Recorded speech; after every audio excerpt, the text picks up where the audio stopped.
The great খালির ওপর অভিযোগ হলো যে উনি লোকেদের হিংস্র উগ্র করে তোলেন। এখন খালি এ হলো মহাত্মা গান্ধীর দেশ, এখানে অহিংসা শেখানো হয়, কিন্তু আপনার শো যখন দেখা হয় তো তারপর বাচ্চারাও একে অপরকে ঘুষি মারতে শুরু করে দেয়। আমি এটা মনে করি যে ভালো কথা, যদি যদি এরকম করি যে এক এক গালে যদি কেউ আমাকে থাপ্পড় মারে তাহলে অন্য কেউ এসেও মেরে দেবে, তবে এটা এখন তো এটা যে কেউ মারে না, সোজা ঘুষি মারে আর ভাবে কখন রক্ত বেরোবে। না, ভালো কথা। যদি কারোর এরকম জেদ তৈরি হতে থাকে যেটা একটা নিজের ফিল্ডে রেসলিং করুক, তার উপর ঘুষি মারলে এটা তো ভালো কথা। আমি এটা বলছি না যে কাউকে বিনা কারণে মারুক। যাকে মারার কারণ থাকবে, যে কেউ অন্যায় করবে তাকে অবশ্যই মারবে। রিংয়ের বাইরেও কি আপনি কাউকে মেরেছেন? আপাতত এখনো মারিনি। কখনো এমন হয়েছে যে আপনার হাত লেগে গেল আর কোনো মানুষ হসপিটালে পৌঁছে গেল? না, তেমন কিছু হয়নি। আমি পড়েছি যে একজন ব্রায়ান নামের লোক ছিলেন, আর খালি তাকে এমন ফ্ল্যাপ জ্যাক মেরেছে ট্রেনিং চলাকালীন যে সেই ছবি হয়ে গেছে, সে মারা গেছে। হ্যাঁ, এটা বাইরে নয়, এটা রিংয়ের ভেতরে ছিল। আপনি সেটা বাইরে বললেন, কিন্তু আর ওটা রিংয়ের ভেতরে হয়েছিল। তবে এটা হয়েছিল ক্যালিফোর্নিয়াতে, সান ফ্রান্সিসকোতে, হাইওয়ার্ড স্কুলে। ব্যাস, সেখানেই ঘটনাটা ঘটেছিল। কি ঘটনা ঘটেছিল যদি একটু বলেন?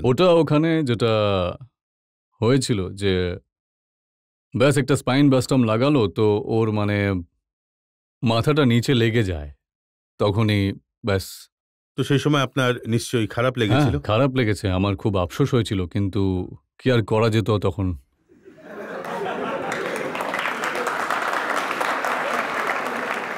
তো আপনাকে যখন লোক মারে তখন চোট লাগে? হ্যাঁ, ব্যথা লাগে। তো আপনার বডিতে কোথায় কোথায় এরকম আঘাত লেগেছে? আমার অনেক জায়গাতেই লেগেছে। আমার মাথাতে লেগেছে, পায়ে লেগেছে, ব্যাক, আরো অনেক বেশি আঘাত লেগেছে।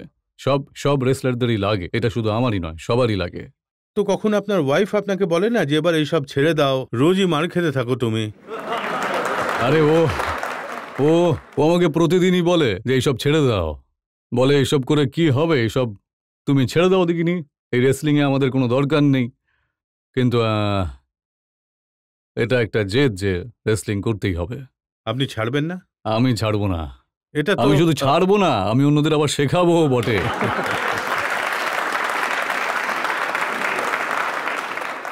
তো আমি আপনাকে ভায়োলেন্সের কথা বললাম, হিংসার কথা বললাম, মারপিটের কথা বললাম, কিন্তু এ ছাড়াও রিংয়ে আপনি অনেক কিছু করেন।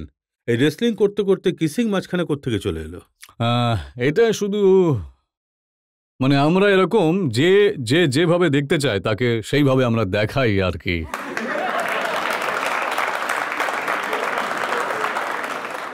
আমি যখন আপনার সম্পর্কে রিসার্চ করতে করতে ইউটিউব দেখছিলাম, তখন এমন অনেকগুলো ভিডিও আমি দেখতে পেলাম যেখানে গ্রেট খালি রেসলিং নয়, এই কিসিং বেশি করছেন, আর সব বয়সেরই মেয়েরা ওখানে আছে। এটা একদম সঠিক। আর যেটাকে বলা হয় 7 থেকে শুরু করে নিচ থেকে শুরু করে ওপর পর্যন্ত সবাই। এসব দেখার পর আপনার ওয়াইফ কি বলেন? ওকে আমি ওদিকে, আরে ছাড়ো, এসব তো কিছুই না, এগুলো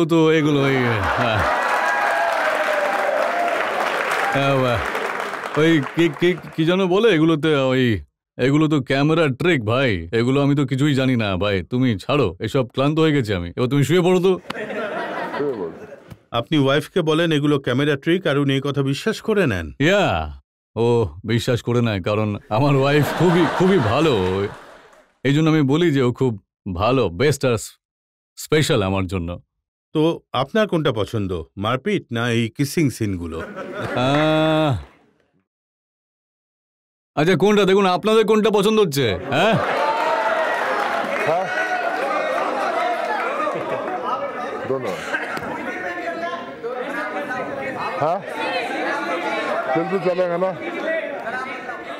আপনি বলুন, এনারা তো সব বলে দিয়েছেন দুটো, এখন আপনি বলুন আপনার কোনটা।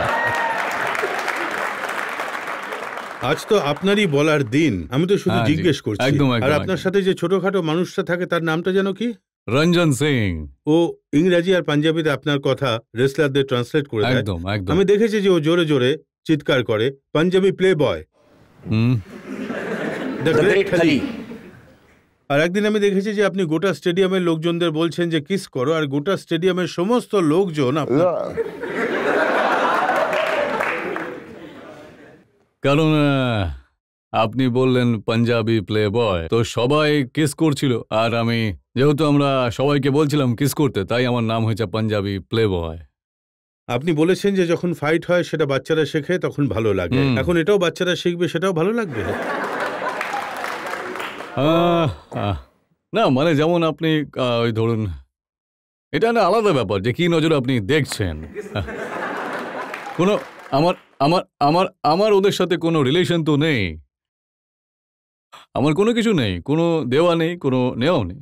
এখন এটা দেখা যাক ভাই যে লোকজন এটা কেমন ভাবে দেখছে। এটা যেটা হচ্ছে সেটা একটাই নজরে দেখা যেতে পারে। তাহলে আপনি ওই নজরেই দেখুন না হয়।